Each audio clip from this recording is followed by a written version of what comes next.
Hi అందరికీ నమస్తే. ఈరోజు వీడియో ఏంటంటే విత్తనాలు తయారు చేసుకోవడం అనమాట. అయితే చూసారా ఎండ, నేను ఇప్పుడు 7కి వచ్చాను పైకి. నేను కొంచెం వర్క్ ఉంది ఇంట్లో అనే చూసుకొని 7కి వచ్చాను అనమాట. రోజు 6కి వచ్చేస్తున్నాను, ఈ ఎండకి భయపడిపోయి 7:30, 8 కల్లా దిగిపోతున్నాం అనమాట. అయితే ఈరోజు కొంచెం ఇంట్లో పనులు ఉన్నాయని వస్తే, బాబోయ్ ఎండ అలా అంటే అలా ఉంది. అయితే ఈరోజు ఎక్కువ వీడియో చేయలేము, ఇంపార్టెంట్ వీడియో ఒకటి చేసి వెళ్ళిపోదాం అనేసి అనుకుంటున్నాను. అదేనండి, మన గార్డెన్లో మీరు పెద్ద పెద్ద పొట్లకాయలు చక్కగా హార్వెస్ట్ చేశాను. మొత్తం 5 కాయలు వచ్చేయండి అని చూపించాను. అందులో 2 ఒకసారి పెరిగినాయి, నేను అది హార్వెస్ట్ చేశాను. ఇంకొక 2 ఇంకొకసారి హార్వెస్ట్ చేశాను. ఒకటి మాత్రం ఉంచేసుకున్నాను, ఎందుకంటే విత్తనాల కోసం. ఫ్రెండ్స్ అందరూ అడిగారు విత్తనాలు, నెక్స్ట్ నాకు కూడా నెక్స్ట్ కావాలి కదా మళ్ళీ పెట్టుకోవడానికి అనేసి నేను దాన్ని ఒక కాయ ఉంచేసాను. అది ఇప్పుడు చూద్దామండి. రోజు గార్డెన్కి వచ్చిన వాళ్ళందరూ దాని పొట్లకాయ ఇలా పట్టుకొని ఇలా పెట్టుకొని ఫోటోలు తీసుకునేవారు అనమాట. చాలా సంతోషం వేసింది.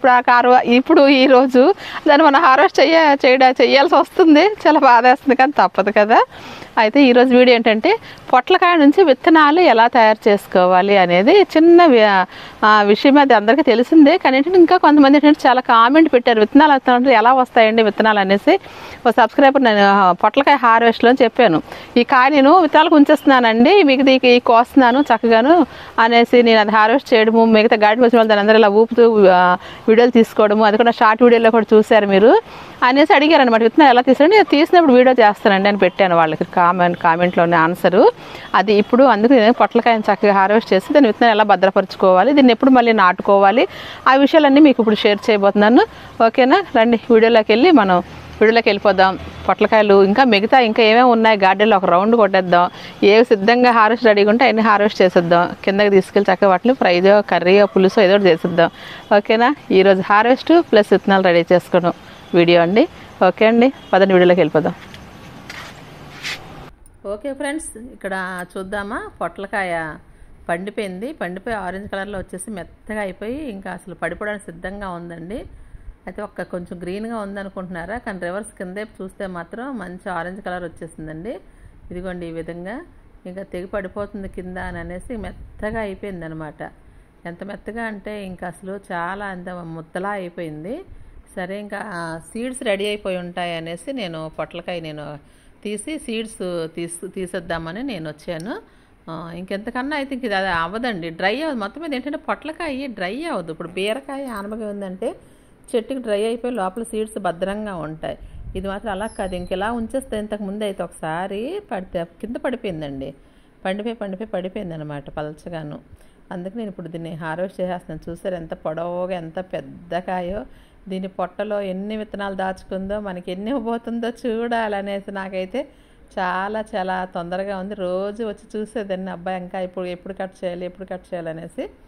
ఇంక ఈరోజు కట్ చేసేద్దాం అనుకుంటున్నాను, ఎందుకంటే ఇంతకన్నా ఇంకా ఛాన్స్ లేదండి. మెత్తగా అయిపోయి నీళ్ళు కారేస్తుంది ఇంకా. అందుకని నేను హార్వెస్ట్ చేసేసాను. ఏదో ఒక పావును పట్టుకున్నట్టుగా ఉంది కదా. ఇప్పుడు దీన్ని భద్రంగా తీసుకెళ్ళి దీని పొట్టలో ఎన్ని విత్తనాలు ఉన్నాయో చూద్దాం. చూసి చక్కగా విత్తనాలు ఉంటే మనకి నెక్స్ట్ ఇప్పుడు వెంటనే పెట్టకూడదు, కానీ విత్తనాలు రేపు జూన్లో పెట్టుకోవచ్చు. ఇప్పుడు నేను హార్వెస్ట్ చేసిన విత్తనాలు చక్కగా జూన్లో పెట్టుకోవచ్చు అనమాట. అందుకు దీన్ని ఎలా సేవ్ చేసుకోవాలి ఏంటి అనేది ఈ వీడియోలో చూద్దాం. ఆ పాము తీసి పడుకోబెట్టినట్టుగా ఉంది కదండి. అలాగే ఇక్కడ గోంగూర చెట్టు పీకేసిన, అది మీకు పీకినప్పుడు చూపించడం మర్చిపోయాను. చాలా పెద్దదైపోయిందండి మందార గోంగూర. అసలు ఆకుకూర కూడా చాలా చాలా టేస్ట్. ఎంత టేస్ట్ అంటే చాలా టేస్ట్. అది సింటెక్స్ ట్యాంక్ ఉంది కదా, అది అందులో పెట్టేసరికి చాలా విపరీతంగా పెరిగిపోయి మిగతా మొక్కలన్నింటినీ కూడా మూసేస్తుంది. అందుకు నేనేం చేశానంటే, సరేలే ఇంకా తీసేద్దాము, గోంగూర చాలా మొక్కలు ఉన్నాయి కదా అనేసి. ఇదిగోండి ఈ సింటెక్స్ ట్యాంక్లోది మధ్యలో ఉండేది కదా. ఈ పువ్వులు కూడా నేను చాలాసార్లు ఇన్స్టాగ్రామ్లోని నేను షార్ట్స్లోని ఈ పువ్వులు నేను పెట్టాను. పువ్వులు చక్కగా మనం పచ్చడి కూడా చేసుకోవచ్చు అని చెప్పాను కదా, అలా అనమాట. ఇదిగోండి ఇలా ఉంటే ఎంత బాగుంది చూడండి, కలరు సైజు అసలు అబ్బా ఏముందో. అలాగే ఇది కూడా ఇది చూడండి, కలర్ ఎలా ఉందో, ఆరెంజ్ కలర్లో ఎలా ఉందో, మెత్తగా అయిపోయి ఎలా అయిపోయిందనమాట. అయితే ఇప్పుడు దీన్ని మనం చక్కగా విత్తనాలు తీసి చూద్దాం. అబ్బా ఏంటయ్యా ఇంత ఖాళీ ఉందంటే అసలు విత్తనాలు లేవేంటి అనుకొని చూస్తే అసలు భయం వేసింది, ఏంటి విత్తనాలు లేవని. ఇదిగోండి ఇక్కడ మాత్రం దొరికాయండి విత్తనాలు, ఇక్కడ ఉన్నాయి విత్తనాలు. సీడ్ ఇక్కడ రెడీ అయిపోయి ఇక్కడ దాచుకుంది అనమాట. చూడండి రెడ్గా అయిపోయింది. ఇంతవరకు కంపల్సరీగా ఉంచాలండి. నేను 2 డేస్ ముందే చేయాల్సింది హార్వెస్ట్, కానీ నాకు ఖాళీ లేక చేయలేదు. ఈ విధంగా సీడ్ రెడీ అయిపోయి మా కాయ అంతా కూడా మగ్గిపోయి ఇలా అయిపోతుంది అనమాట. అప్పుడు మనకి సీడ్ రెడీ అయినట్టు లెక్క. సీడ్ రెడీ అవుతుంది, కానీ దీన్ని ఎలా సేవ్ చేసుకోవాలనేది నాకు కూడా తెలియదు. ఇదే ఫస్ట్ టైం అండి నేను. ఇంతకుముందు నేను పొట్లకాయలు సీడ్ సేవ్ చేశాను. చాలా కష్టం. పొట్లకాయలు సీడు మనం పెడతాము, కానీ ప్రతి సీడు కూడా అవ్వదండి. ప్రతి సీడు కూడా మొక్కగా మారదు, ఎందుకంటే కొంచెం జర్మినేషన్ రేట్ తక్కువ ఇది. కాబట్టి మనం 2 విత్తనాలు పెట్టేస్తే ఒకటైనా వస్తుంది కదా అనుకుంటా, కానీ కాదండి, 5-6 పెట్టాలి. ఇంతకుముందు నేనైతే 20 విత్తనాలు పెడితే 2 మొక్కలు వచ్చినాయి నాకు. చాలా ఎక్కువగా పెట్టాలి విత్తనాలు మాత్రం, జర్మినేషన్ రేట్ తక్కువ అన్నాను కదా అందుకు. అయితే ఇప్పుడు ఈ విత్తనాలు మాత్రం చూడండి, పొట్టంతా ఇప్పుడు చూశాను. ఇంకేం లేదు, ఇలా ఎండబెట్టేద్దాం, దీన్ని ఎండబెట్టేసి కంపోస్ట్లో వేసేవచ్చు. ఇప్పుడు విత్తనాలు తీయడం చూద్దాం మనం. విత్తనాలు ఇప్పుడు ఎర్రగా భలే ఉంది కదా, మెత్తగా స్మూత్గాను. ఇదిగోండి ఇలా ఉంటుంది విత్తనం, లోపల ఉన్నాయి విత్తనాలు. ఇలా చేతిలో పిసికి తీసేసాను నేను ఒక్కొక్కటిగాను మొత్తం. ఎంత ఆనందం వేసిందంటే మన సీడ్ మన పంట మనం పండించుకోవడం ఎంత ఆనందం ఉందో, మన సీడ్ని కూడా మనం తయారు చేసుకోవడం, మనం వాడుకోవడం, ఆ సీడ్ మరో 10 మందికి ఇవ్వడం, వాళ్ళ ఇంట్లో మన విత్తనం వెళ్ళి కాయలు కాయడం, వాళ్ళ ఆనందంగా ఇది కూడా మీరు ఇచ్చిన సీడ్ ఈరోజు ఈ విధంగా నాకు వచ్చిందని అనడం, ఇదంతా ఎంత ఆనందం అంటే చాలా చాలా ఆనందకర విషయాలండి. ఎప్పుడు గార్డెన్లో ప్రతి సీడ్ నేనే తయారు చేసుకుంటాను. సీడ్స్ కూడా బయట కొనండి, ఒకరికొకరు ఇచ్చిపుచ్చుకుంటా, ఫ్రెండ్స్ ఇస్తారు నాకు, నేను వాళ్ళకి ఇస్తాను, అలా అనమాట. నేను ఎప్పుడు అలా షేర్ చేసుకుంటామే తప్ప. ఇదిగోండి ఇన్ని విత్తనాలు వచ్చాయన్నమాట, చిన్న చిన్నవి బాగున్నాయి కదా, ఇలా వచ్చాయి. ఇప్పుడు అన్నిటికీ కూడా మనం ఇలా ఉంచేస్తే కొంచెం పాడవుద్ది, ఇంకా బూడిది కలిపేద్దాం అనుకుంటున్నానండి. ఇక ఆ విత్తనాలు తీగి వచ్చిన పేస్ట్ ముద్ద ఇది. ఈ ముద్దను మనం పారే బుద్ధి కాదు కదా. అరటిపళ్ళు ద్రావణం ఒకటి ఉంచాను నేను, డ్రాగన్ ఫ్రూట్ ప్లాంట్లకి ఇప్పుడు రెడీగా వేద్దామని. ఇదిగోండి అరటిపండు ద్రావణం, దీనిలో ఇప్పుడు ఇది వేసేస్తే ఆ ద్రావణంలో కలిసి ఉంటుంది, ఏం పర్వాలేదు, వెయ్యొచ్చు. కొంచెం ఉంది కదా, ఒకసారికి వచ్చేస్తుంది నాకు. అరటిపండు ద్రావణం అంటే ఇది బనానా ఫర్టిలైజర్. చక్కగా బెల్లమును అరటిపళ్ళు పిసికి నానబెట్టి ఉంచాను, దానిలో ఇది కూడా వేసి కలిపేస్తున్నాను. కలిపేస్తే ఇందులో లిక్విడ్ ఫర్టిలైజర్ తయారవుతుంది కదా అనేసి నా ఉద్దేశం అనమాట. ఈ విధంగా కలిపి పెట్టేసుకోవడమే. ఎప్పటికప్పుడు నాకు చూసారు కదా కింద రెడీగా ఉంటాయి అనమాట. ప్రతి 10 డేస్కి ఒకసారి ఈ విధంగా ఇచ్చేస్తాను. పొట్లకాయ మొక్క నేను ఎలా పెంచుకున్నాను ఏంటి అదంతా కూడా నేను ఒక వీడియో చేశానండి. ఆ వీడియోలో మీరు చూస్తే దాని గురించి మీకు పూర్తి వివరాలు తెలుస్తాయి మీకు. పొట్లకాయ ప్లాంట్ కేర్ గురించి ఎలా పెంచుకోవాలి, ఎలా విత్తనాలు పెట్టాలి, అదంతా కూడా విత్తనం చేసి అవన్నీ కూడా నేను ఒక వీడియో పెట్టాను. ప్రీవియస్ వీడియోలోకి వెళ్ళి మీరు పొట్లకాయ ప్లాంట్ కేర్ మాత్రం తప్పనిసరిగా చూడండి, పెంచండి. చాలా మంచిది ఆరోగ్యానికి. పొట్లకాయ రక్తశుద్ధి చేస్తుంది.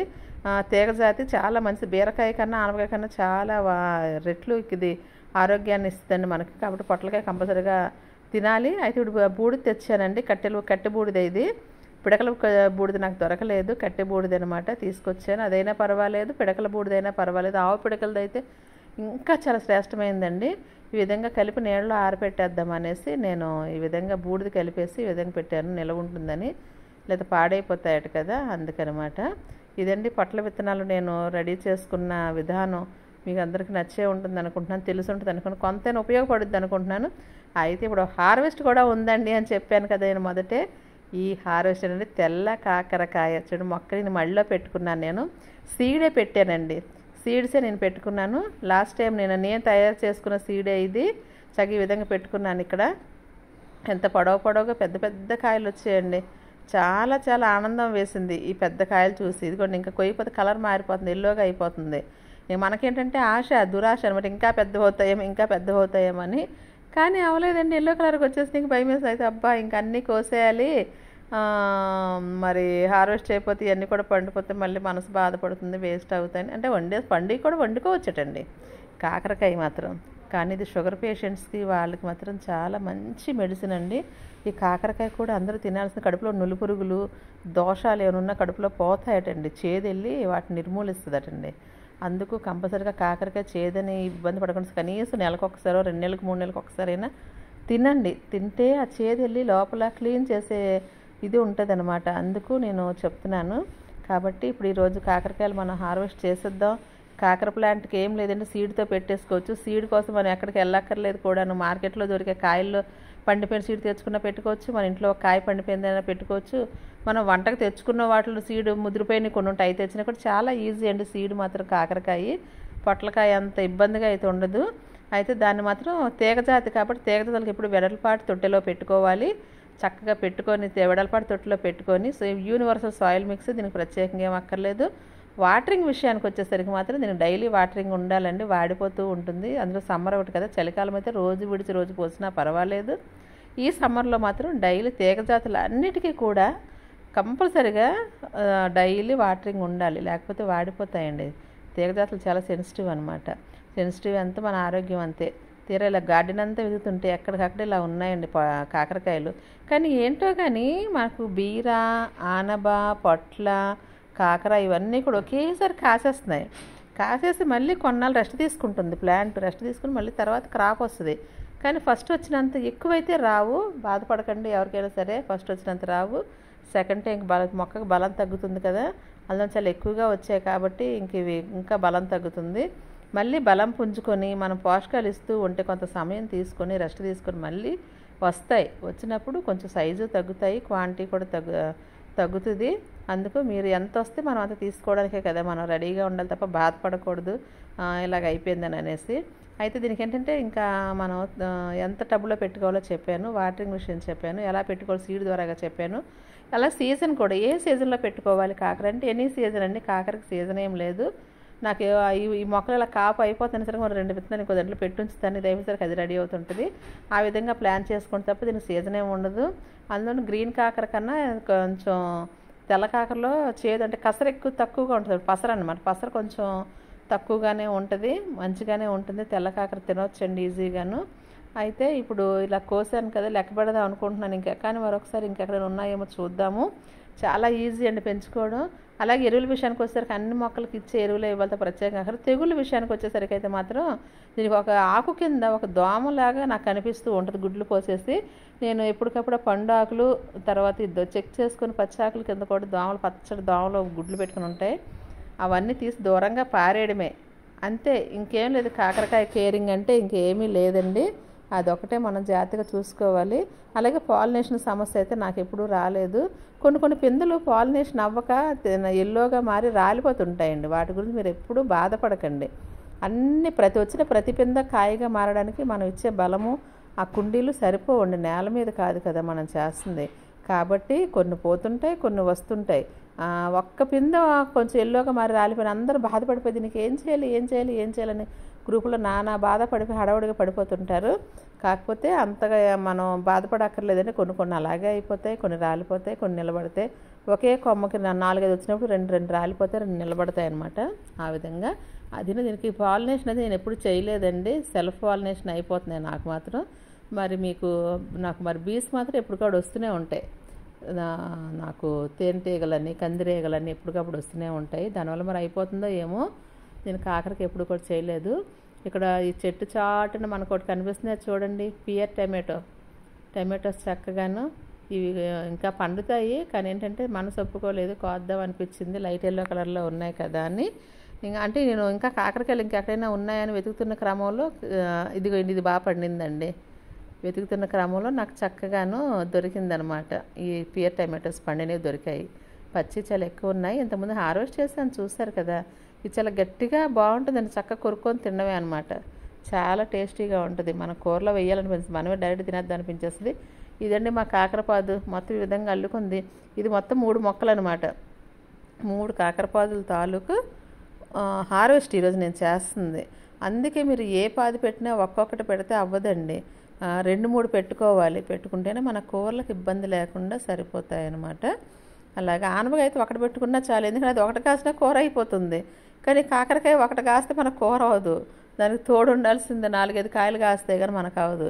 అందుకు ఒక మొక్క కాకుండా 2-3 మొక్కలు పెట్టుకుంటే తీగదతలు బీర, ఆనప ఏదైనా అన్నీ 2-3 మొక్కలు పెట్టుకోండి. కూరగాయలు అయితే ఇంకా ఎక్కువ పెట్టుకోవాలి. వంగ అయితే నాకు 10 వరకు ఉంటాయి, పచ్చిమిర్చి 10 వరకు ఉంటాయి. అలా అయితేనే మన కూరకు సరిపోతాయి అనమాట. ఇక్కడ బకెట్లో చూడండి, 20 లీటర్ల బకెట్లో ఒక కాకరకాయ ఉంది. ఇది ఇలా పెరుగుతూ ఇక్కడికి వచ్చేసిందండి. అసలు అవి ఎక్కడి నుంచి ఎటు వెళ్ళిపోతాయో తెలియదండి. అలా పెరిగి అల్లుకుంటూ ఇక్కడికి వచ్చి ఇలాగ కాసేసినాయి. ఈ కొయ్యిపోతే మాత్రం పండిపోతాయండి, ఇంక ఎదగో. వంకర ఎప్పుడైతే వచ్చిందో కాయ ఇంకా పెద్దగా సైజు పెరగడం ఉండదు. కోసేస్తే ఆ లేతగా ఉన్నప్పుడు మంచిగా ఉన్నప్పుడే మనం చక్కగా దాన్ని హార్వెస్ట్ చేయడం చాలా చాలా మంచిది. రుచికి రుచి, టేస్ట్కి టేస్ట్ అన్నీ ఉంటాయి. ఇదండి ఈరోజు వీడియో. ఈ వీడియో మీకు నచ్చింది అనుకుంటున్నాను. మీకు కొంతైనా ఉపయోగపడింది అనుకుంటున్నాను. దీనిలో కంటెంట్ ఉంది అనుకుంటున్నాను. అది మీకు నచ్చితే ఒక లైక్ చేయండి. మీకు ఏమనిపించిందో అది కామెంట్ రూపంలో తెలియచేయండి. మీరు ఇచ్చే కామెంట్స్, లైక్సే బూస్టింగ్ అండి ఛానల్కి, నాకు కూడాను మంచిగా చేయడానికి ఉపయోగపడుతుంది. చాలా ఆనందంతో ఇంకా ముందుకెళ్తూ ఉంటాను అనమాట. ఫ్రెండ్స్ అందరూ నాకు ఇంత హెల్ప్ చేస్తుంది, ఇంకా మంచిగా చేయాలి అనేది ఒక ఇది వస్తుంది. కాకరకాయలు చూసారా జుంకాలలాగా ఉన్నాయి, రెండు ఒకేలాగా మోడల్లోని. అయితే ఓకే అండి, మొత్తం వెనకాల వచ్చే లెక్క పెట్టేద్దామా. 2 ఇక్కడ 2 పెడుతున్నాను చూడండి. 2 పెడుతున్నాను. 2, 3, 4, 5, 6, 7, 8, 9, 10, 11, 12 చూసారా డజన్ కాయలు వచ్చినాయి. కొంచెం పియర్ టమాటోస్ కొన్ని వచ్చినాయి. ఓకే అండి, ఈరోజు వీడియో మీకు విత్తనాల గురించి ఒకటి, తర్వాత కాకరకాయ హార్వెస్ట్ చూసాం కదా. ఓకే ఫ్రెండ్స్, మరో మంచి వీడియోతో మీ ముందుకు వస్తాను. లోకా సమస్త సుఖినో భవంతు. బాయ్ అండి.